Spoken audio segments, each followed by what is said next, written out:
Hey, I'm James, and this is my project. I decided to monkey around on this one a bit. Yeah, so for the art brief, I decided to kind of go with a doll. I like the idea of a doll painting something. And I was kind of originally thinking of a self-portrait kind of makeup, but because I am not very experienced in this yet, I decided to kind of just to scribble. So the various components of this construction are the potentiometer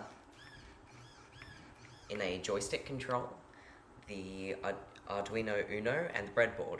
So the wires look a bit messy here, but the general kind of way it works is I have one of the pins going to the joystick, and then I have another pin going to a servo motor inside the monkey, which controls the arm.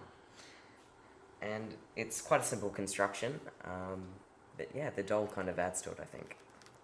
And if I just take this off, it